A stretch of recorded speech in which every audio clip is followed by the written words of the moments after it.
외상성 머리 손상. 근데 되게 강한 외력. 둔기 아니야. 손 아니야. 양쪽이야. 그럼 뭘까? 그러니까 이걸 먼저 찾았어야 된다.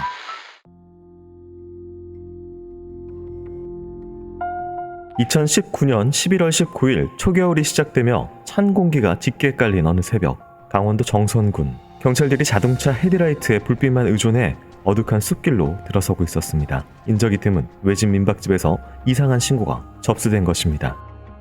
새벽 1시경이었어요. 어떤 남성이 막 횡설수설하더니 자기가 사람을 때렸다면서 직접 신고를 한 거예요. 폭행 사건으로 보고 현장으로 출동했습니다. 하지만 목적지인 민박집에 도착하자 경찰들은 충격에 빠졌습니다. 3층짜리 민박집 건물 아래 마당으로 나가는 길에 한 남성이 피투성이로 누워있던 겁니다. 남성은 이미 의식이나 호흡, 맥박이 없는 상태. 얼굴은 하늘을 보고 대자로 누워 있었어요. 머리 부위에서 다량의 피가 흘러나와 바닥에 고여 있었고요. 현장을 보고 바로 119에 신고했고 구급차로 후송되었지만 병원에서 사망했습니다.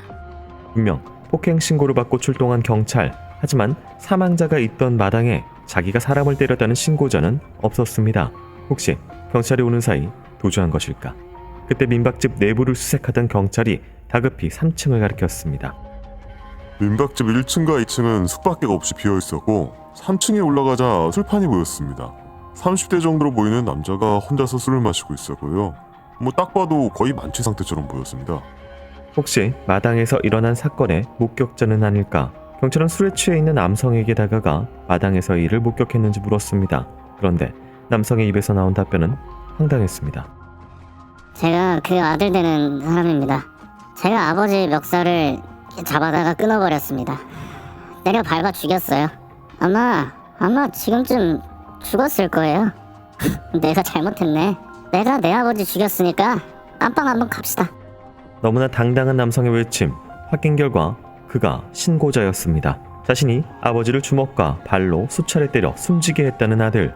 경찰은 그를 범인으로 지목하고 현장에서 긴급 체포했습니다. 그리고 이어진 피해자 부검.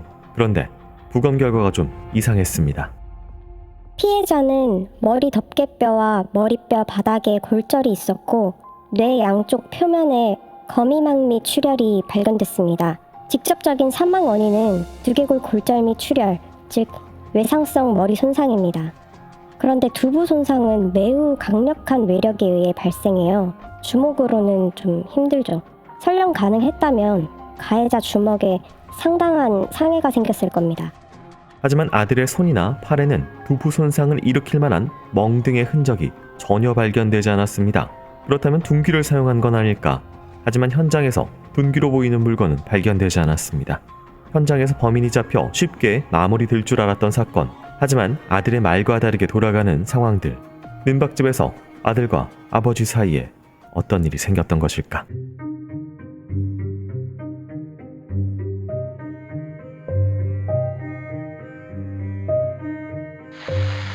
안녕하세요. 이곳은 크라임. 저는 진행과 연출을 맡고 있는 김PD입니다. 여러분 반갑습니다. 날카롭고 정확한 분석으로 대한민국의 정의를 세우고 계시는 배성훈 프로파일러님 모십니다. 네, 안녕하세요. 배성입니다. 반갑습니다. 네, 반갑습니다. 크라임은 내게 꼭 필요한 보험만 남겨주는 보험 솔루션 보험장터와 함께하고 있습니다. 네, 오늘 준비한 사건은 2019년 11월 강원도 정선군에서 발생한 사건입니다. 사망자는 60대 최희구씨 가명이고요. 현장에서 신고한 아들 30대 최준명씨 가명입니다. 본인이 범인이라고 자백을 했는데 물증이 전혀 발견되지 않으면서 사건이 좀 꼬여간 그런 사건입니다. 발견 당시 상황을 먼저 좀 살펴봐야 될 것 같은데요. 거미막 및 출혈은 일명 지주막하 출혈이라고 불리는 것이고요. 폭행 신고로 갔는데 외딴 곳에 손님이 없던 민박집 마당에 방치된 피해자, 그리고 여러 가지 정황들이 있었는데요. 어떻게 봐야 될까요? 가장 중요한 거는 이분이 돌아가신 분이 어떻게 돌아가셨는지를 정확히 확인을 해봐야죠.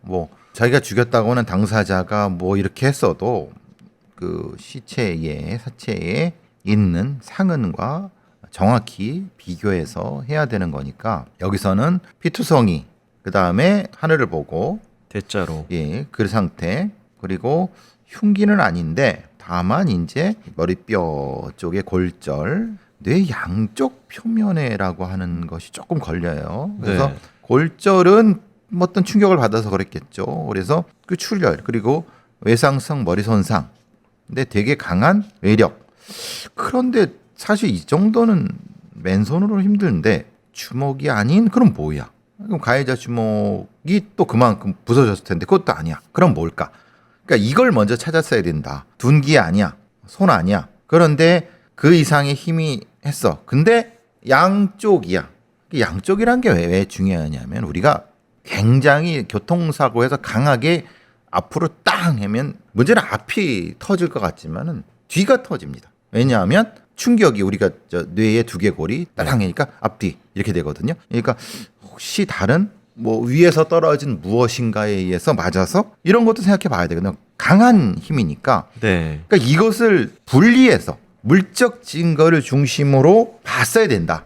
그런데 신고했던 자기가 죽였다고 하는 사람이 밟아 죽였어요. 뭐 멱살을 했어요. 뭐 했어요라고 하는데 아니 실제로 그 밟아간 그리 되지도 않고 재구성을 했어야 된다. 지금 이제 신고를 한 아들이 3층에서 술을 마시고 있었다. 그리고 본인이 직접 신고를 했어요. 근데 이거는 모르죠. 제가 늘 말씀드리지만 네. 술을 먹고 뭐해서 죽였다라고 사실 신고를 했지만은 사실은 죽일 때는 아무것도 안 먹고 있었다. 그러니까 일명 음주운전 후에 술 먹는 것처럼. 그렇죠. 똑같은 좀 술치기 하는 거랑 똑같은 거예요. 네. 만약에 술상을 펴놓고 출상 전에 뭐 해서 죽인 다음에 술을 계속 먹었다. 네.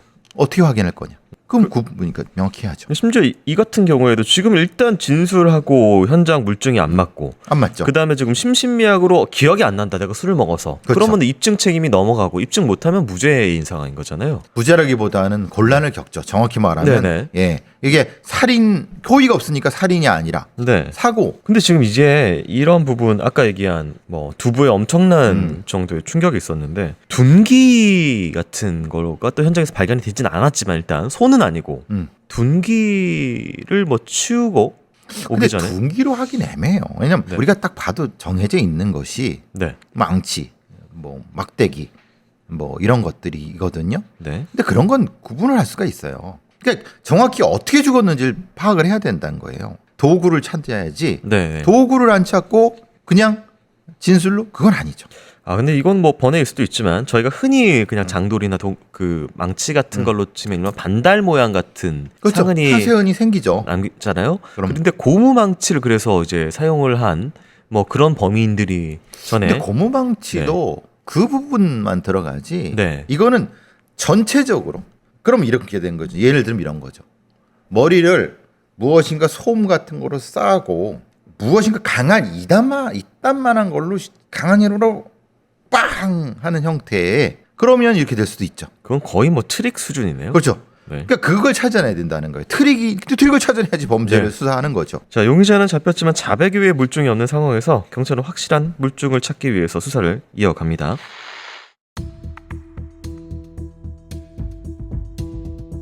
분명 아들 최준명 씨의 명백한 자백이 있었지만 범죄를 증명할 만한 확실한 물증이 나오지 않자 경찰은 최 씨의 신체와 옷을 추가로 확인했습니다.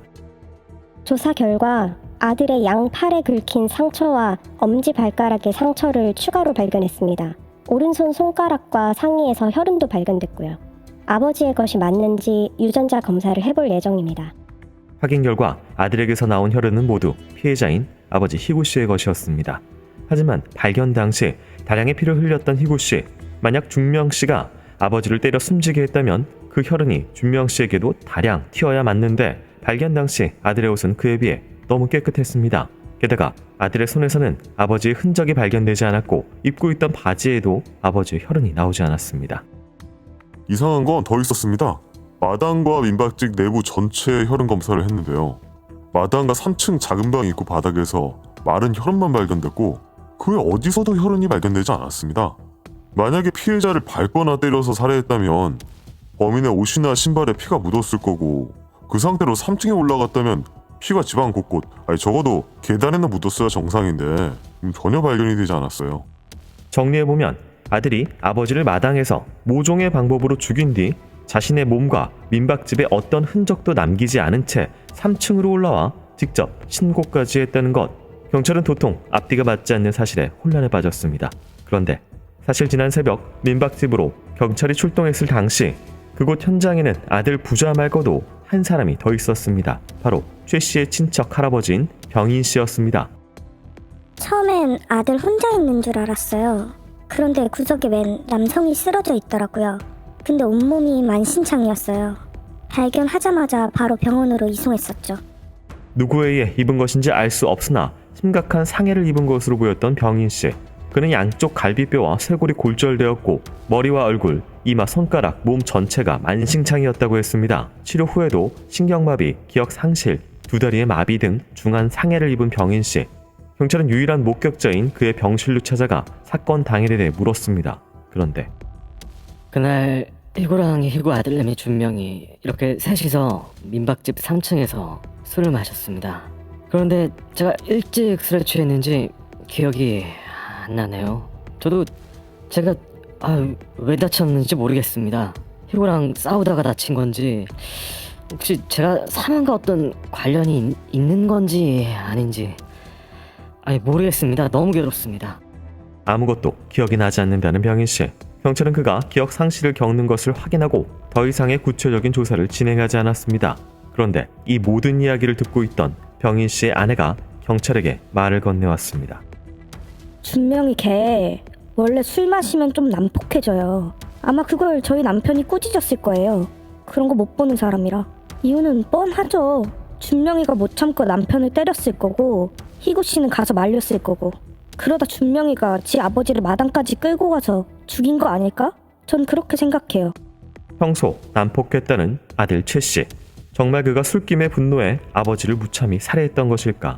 하지만 여전히 최 씨가 어떻게 흔적 하나 남기지 않고 아버지 희고 씨를 살해했는지는 미지수였습니다.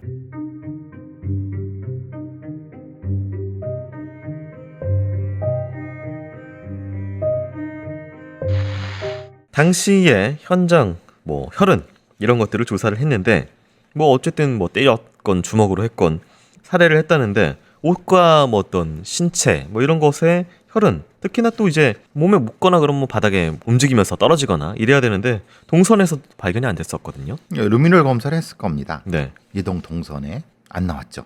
그 얘기는 뭐냐면 이동하는 과정에서 없었다는 거예요. 그건 사실 말이 안 되죠. 반대로 피해자 아들에게서 나온 혈흔은 피해자인 아버지의 것. 근데 그거는 죽음과 관련된 것이 아니라 아들이 양판에 긁힌 거, 엄지발가락의 상처 이런 이것에 나오는 혈흔이에요. 뭔가 몸싸움을 하다가 나타난 거란 말이에요. 그 정도의 혈흔은 그렇죠. 아니다. 예.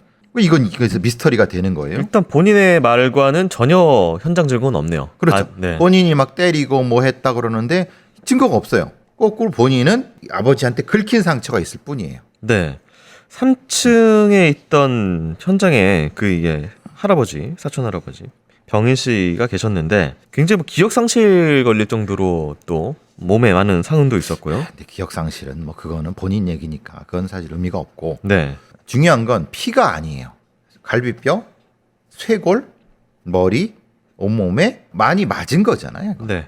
밟힌 거죠. 쉽게 말하면. 밟혀서 부러지고 그런 거잖아요. 얼굴 막 만신창이가 자기 피잖아요. 그럼 이건 누구한테 맞은 거니 말이에요. 이 정도라고는 둘 중에 하나겠죠. 3명밖에 없어. 밀실살인이니까 3명밖에 없겠죠. 네. 그 아들한테 맞거나 아버지한테 맞거나 그러면은 그 병인이라고 하는 할아버지의 네. 혈흔 조사를 해봤느냐, 무엇인가 이 사람에 대한 조사를 해봤느냐. 이 여기서 이제 문제가 생긴 거예요.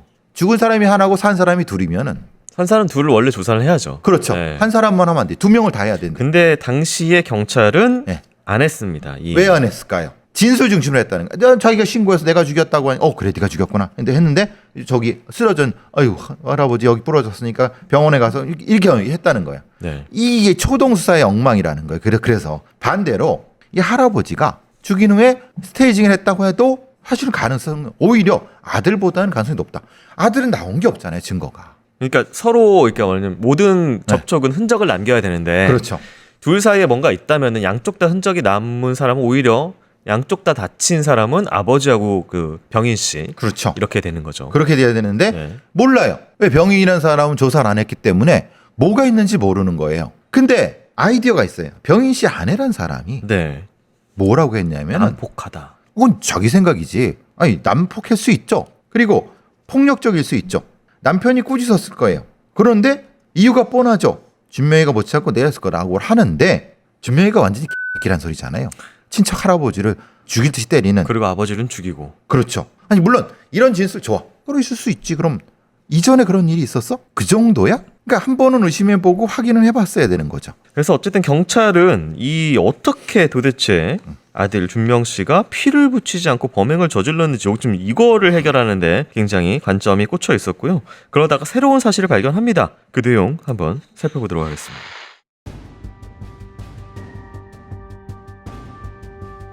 계속해서 자신이 아버지를 때려 죽였다는 최준명 씨. 그러나 이를 뒷받침할 만한 증거가 없어 경찰은 수사에 혼란을 겪고 있었습니다. 그런데 희구 씨의 사망에 또 다른 가능성이 제기됐습니다. 사망자가 처음 발견된 마당으로 나가는 길은 건물 외벽에서 1m 정도의 거리, 그곳에서 고개를 들자 3층 창문이 보였습니다. 피해자가 발견된 앞마당의 위치는 세 사람이 함께 술을 마셨던 민박집 3층 방의 창문 바로 아래 부분이었습니다. 방 안에서 확인해보니 창문 근처에 소파와 침대 등 가구가 놓여져 있었어요. 창문의 높이가 낮고 미닫이 문이라서 이곳으로 추락했을 가능성도 생각해봐야 할 것 같습니다. 처음으로 등장한 추락사의 가능성. 부건 당시 사망자 희구 씨는 혈중 알코올 농도가 높은 상태였습니다. 그렇다면 그는 아들 준명 씨에게 폭행을 당한 게 아니라 방에서 추락해 사망했던 걸까? 하지만 발견 당시 희구 씨의 이마와 눈썹 등에는 1cm가 넘는 열창이 발견됐고 머리 정수리 부위와 귀 뒤쪽, 심지어 눈 아래와 콧등, 턱을 포함한 얼굴 전체에 표피 박탈 및 피하 출혈도 있었습니다. 아무리 봐도 폭행 흔적으로 보이는 상처들, 이건 어떻게 설명해야 할까? 처음에는 저희도 당연히 폭행으로 인한 상처로 봤었습니다. 그런데 추락 시 얼굴이 마당 바닥에 부딪히면서 발생한 것으로도 볼 수 있기 때문에 명백한 폭행 근거다 이렇게 보기는 좀 어려움이 있습니다. 이뿐만이 아니었습니다.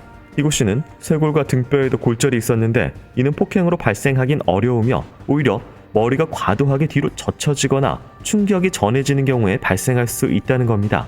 하지만 희구 씨를 처음 부검할 당시 추락에 의해 사망하지 않은 것 같다고 진술했던 부검이 물론 그렇게 보고서를 작성하긴 했습니다. 그런데 통상적으로 바닥에 누워있는 사람의 머리를 밟는다고 이렇게 심한 두개골절이 발생하기는 어렵습니다. 오히려 머리가 바닥에서 좀 떨어져 있는 상태? 즉 머리를 잡고 바닥으로 내리친 경우를 가정하면 모를까? 근데 그것도 좀 억지스럽긴 합니다. 모든 정황을 종합해보면 희구 씨의 두부 손상은 추락에 의한 것이며 아들 최 씨의 폭행은 직접적인 사망 원인이 아니라는 겁니다. 그렇다면 최준명 씨는 대체 왜 자신의 아버지를 폭행해 죽였다는 자백을 이어온 것일까? 사실 최 씨가 조현병을 앓고 있었습니다. 2018년 2월부터 약을 복용해 왔더라고요. 3월에는 충북대 병원에 입원도 했었고요. 사건 발생 일주일 전인 2019년 11월 13일에는 충북대 병원에서 조현병으로 인한 사고장애, 지각장애 진단을 받았었습니다. 그런데 약 복용을 스스로 중단했더라고요.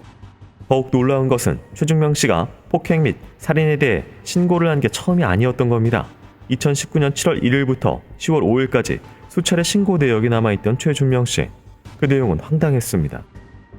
신고 내용이 아들한테 아버지가 맞은 것 같다. 때려 죽일 거다. 스님 2명이 죽었는데 복수할 거다. 식당에서 스님 2명이 죽었는데 자수하고 싶다. 사람을 때려 죽였다. 다 이런 내용입니다. 당연히 허위 신고로 밝혀졌고요. 최준명 씨가 평소 조현병 증상이 심각했던 것으로 보입니다. 하지만 아직 희구 씨가 사고로 창문 밖으로 떨어져 사망했는지 혹은 준명 씨가 만취 상태인 아버지를 창문 밖으로 밀었는지는 밝혀지지 않은 상황. 아직 혐의를 다 벗지 못한 준명 씨는 재판이 열리기 전 영월교도소에 있는 구치소로 보내졌습니다. 그런데 첫 재판이 아직 채 일어나기도 전인 12월 29일 아침 교도소에서 전화가 걸려왔습니다. 큰일 났습니다. 최준명이 계단에서 투신 시도를 했어요. 근데 떨어질 때 계단 아래에 있던 다른 수용자 몸에 덮쳐지는 바람에 그 사람이 머리를 벽에 크게 부딪혔습니다. 피해 수용자는 충격으로 혼수 상태에 빠졌고 세 차례의 뇌수술을 받았습니다. 이후 간신히 의식을 회복하긴 했으나 향후 오랫동안 간질 등의 후유증을 얻게 됐습니다. 최준명 씨 주변에 자꾸만 발생하는 피해자들, 그가 갑작스럽게 투신을 결정한 것은 혹시 아버지를 살해한 것에 대한 죄책감 때문은 아니었을까?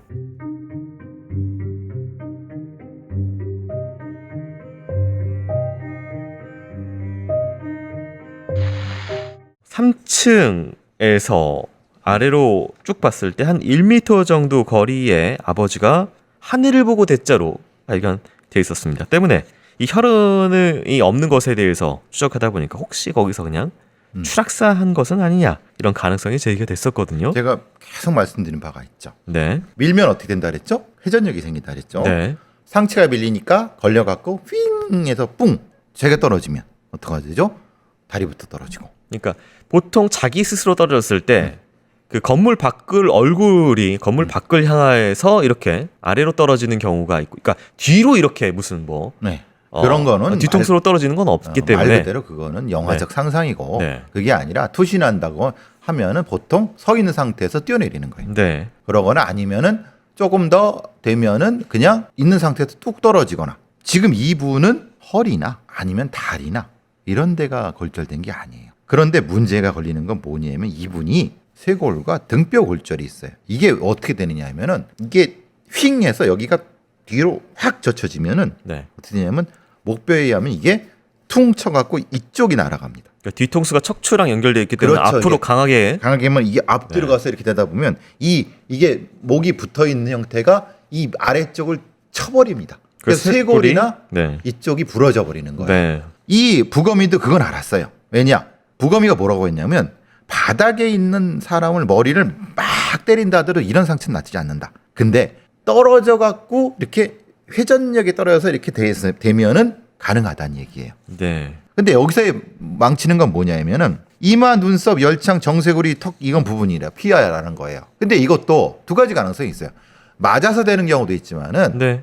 얼굴에 이렇게 박혀갖고 바닥에 떨어질 때 이렇게 탁탁 해갖고 그걸 구분해 줬어야 되는 거예요. 그걸 구분하지 않으니까 이게 지금 이 가능성과 저 가능성, 이게 보통 이런 형태의 부검이가 뭐냐면 이럴 수도 있고 저럴 수도 있고 다 썼을 겁니다. 순서를 쓰거나 주요하고 쓰거나 아니면 모르면 모른다고 쓰거나 해야 되는데 이렇게 되다 버리니까 뭐가 되냐면 그냥 진술로 가는 거예요. 그 아들의 자기가 죽였다고 하니까. 근데 정확히 판단해 볼 때 손으로 둔기로 상처가 날 수 없어요. 그러면은 떨어져서 상처 날 수 있어요. 그러면 떨어져서 상처 날 수 있다는 거를 보고 수사를 했어야지. 가능성이 더 높은 거로 갔어야지. 네. 왜 가능성이 낮은 거로 갔냐 이 말이에요. 근데 문제가 이거잖아요. 이 아들이 조현병이라는 거잖아요. 그럼 이 진술은 다 믿으면 안 돼요. 앞에서 때렸다 멱살 아, 잡았다. 이건 말 같지도 않은 네. 소리죠. 그러니까 이게 망상 에피소드가 계속 생기는 거예요. 그럼 저는 다른 가설을 얘기해 볼까요? 병인 씨가 아버지를 밀어서 사고든 어쨌든 죽게 만들었어. 네. 그런 다음에 아들한테 이렇게 얘기를 했으면 암시가 돼서 본인이 했다고 할 수 있어요. 그러니까 그거를 수사했어야 되는 건데 물론 그게 아닐 수도 있어요. 그런데 이 사람이 이 망상적인 신고를 많이 한 사람이라고 하면 아들이 수사의 포인트를 두 파트 나눠야죠. 네. 병인 씨도 수사를 해야 되고 아들도 해야죠. 지금 계속 말씀드리는 이유가 지금 범인을 저희가 특정하는 게 아니라 한쪽 수사가 전혀 안 돼 있기 안 때문에 됐기 때문에 그런 거예요. 네, 말씀을 드리는 네. 겁니다. 지금 어쨌든 최준명 씨 최초 진술은 이겁니다. 아버지가 계속 할아버지를 칼로 베고 괴롭힌다는 그런 생각에 떠올라가지고 아버지의 머리를 주먹과 발로 수에 폭행하고 이를 피해 달아나던 아버지를 쫓아가 민박집 앞 마당에서 얼굴과 주먹을 발로 수에 때려서 이거 사망을 누구의 했다. 진술이죠? 아들 최준명 씨의 최초 진술입니다. 그렇죠. 그런데 그렇게 했다고 하면은 몸에 증거가 남아야 돼요. 몸에 증거가 아니에요. 쫓아가서 죽였다며. 그리고 아니 그렇게 죽일 수가 없다니까? 손으로 죽일 수가 없는 거라니까요. 네, 그리고 지금 이 정도의 상황의 사람이 아버지를 때려서 죽이고 몸에 튄 혈흔을 잘 은폐하기 위해서 옷을 갈아입고 뭐 다 세척하고 이런 상태까지를 그 용의주도하게 할 수는 없는 정신적인 상태인 그리고 거잖아요. 세척하거나 씻었던 흔적도 없어요. 네네. 그냥 있는 건 있는 거예요. 네. 그러니까 이건 이 사람 말은 아무것도 맞는 게 아니에요. 심지어 근데 구치소에서 이거는 투신한 게 이거는 그냥 전혀 별개로 또 다른 망상 때문에 아니죠.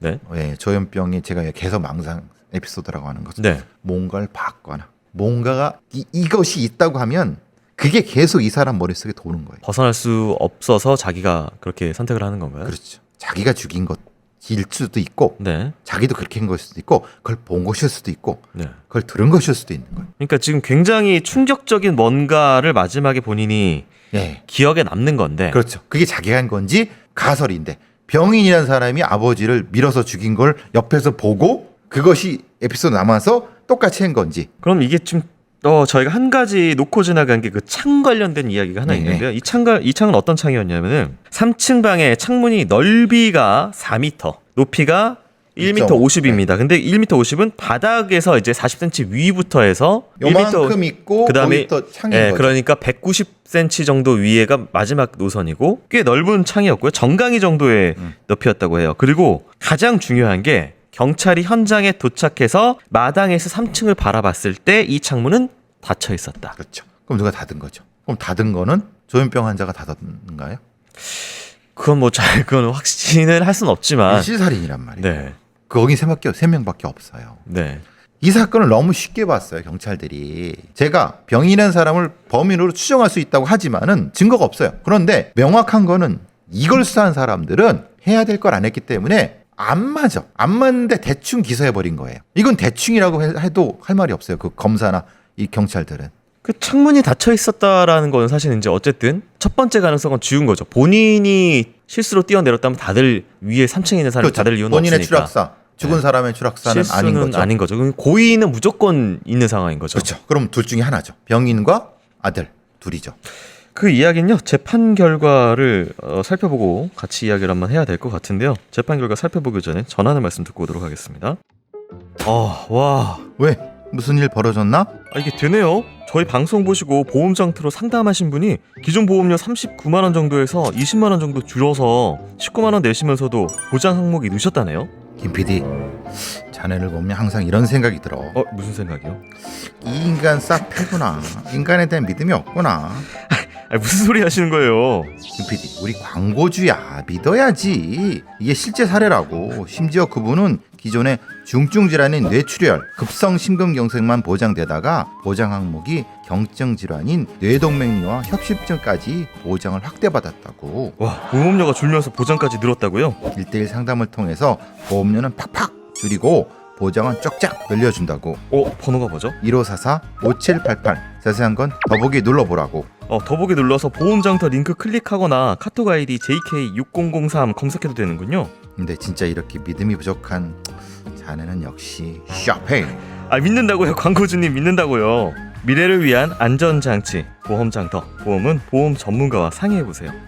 구치소에서 최준명 씨의 투신 사고가 발생한 지 7개월 만에 첫 재판이 열렸습니다. 자백을 해오던 최 씨는요, 당시 술에 취하였고 조현병 증상 등으로 아무런 기억을 할 수 없어서 범행을 인정할 수 없다라고 이제 주장을 최초 진술에서는 주장을 바꿨습니다. 재소자 위로 투신한 거 관련된 내용이 하나 있고요. 존속살인 관련된 내용이 두 개가 따로. 앞에 거는 의미가 없는 네. 거예요. 앞에 건 별개의 사건. 네, 그냥 상해에 관련돼서 이거는 그냥 금고 1년에 집행유예 2년이 떨어졌습니다. 이건 역시나 조현병을 인정을 해서 이 형량은 작게 나온 것이고요. 존속살인 관련된 판결 내용을 살펴보도록 하겠습니다. 피고인은 약 복용 중단, 음주 등으로 조현병 증상이 매우 심하여 사물을 변별하거나 의사를 결정할 능력이 미약하였을 것이고, 피고인이 피해자를 폭행하였다는 취지의 진술 내용만으로는 폭행의 방법, 부위 등을 전혀 특정할 수 없다. 피고인이 아버지를 때렸다거나 죽였다는 취지의 발언은 종전에도 여러 번 있었던 허위 신고와 같이 조현병 증상의 발현으로 본다라고 하면서 무죄 판단이 나옵니다. 입증을 못하면 피고인이 유리하게. 네. 명확한 겁니다. 네. 이 사건은 뭐죠? 그럼 이건 미제 사건입니다. 미제가 됐죠. 그러니까 지금 이제 저희의 오늘의 프로파일링에 따르면은 스스로 떨어졌을 가능성, 실수로 떨어졌을 가능성은 제거가 됩니다. 왜냐하면 닫혀 있는 창문 때문에요. 네, 그렇죠. 네. 그리고 이 사람이 돌아가신 분이 손으로 맞아 죽을 일은 없어요. 네. 그건 부검상 본인도 부검이도 인정한 것처럼 떨어져서 돌아가셨을 가능성이 높아요. 근데 회전력이 있는 떨어짐이에요. 그럼 밀었다는 거예요. 당연히 그러면 누군가 밀었다고 하면은 조현병 아들과 그 병인 씨 둘 중에 하나밖에 없어요. 거기서 그러면 수사를 둘 다 했어야 되는데 하나를 안 하고 하나 해버리는데 하나는 조현병인데 심각한 조현병이라서 누가 했든 입증을 못한 거예요. 네. 아니 본인은 죽였다 그러는데 아니 물적 증거가 다르잖아. 그럼 니네 수사한 거 만 거야?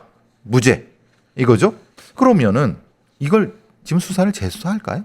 뭐 굳이 그러니까요. 네. 이런 게 미제라는 거예요. 네. 이렇게 미제를 만들면 안 되는 거예요. 여기서 명확한 거 하나. 네. 우리가 빠뜨린 게 하나가 있습니다. 아들이 교도소에서 막 올라가다가 떨어지기 전에 누굴 봤죠? 교도관의 얼굴을 눈빛을 보고 요걸 봤어요. 네. 저는 사실 그 상황이 뭘까라는 생각을 했어요. 뭔가 떠올랐을 수도 있어요. 심리학자나 정신의한테 물어서 이게 어떤 상황일까요라고 하는, 이게 에피소드가 겹쳐서 그런 걸까요? 아니면 다른 걸까요?라는 걸 물어서 수사를 재개했어야지 맞는 거예요. 네. 그러니까 이게 뭐 저희가 그냥 쉽게 놓친 그 투신 사건 관련돼서도 이게 뭔가 그게 본인 스스로 재현을 그렇죠. 한 것이다. 아버지가 되어서 자기가. 그러니까 일반적으로 갑자기 투신을 하거나 조현병이라 그래서 막 그 정도는 아니니까 그렇죠. 그럴 네. 리가 없죠. 뭔가 나름대로의 PTSD 같은 게 그렇죠. 추가로 그날 생겼을 것이다. 그렇죠.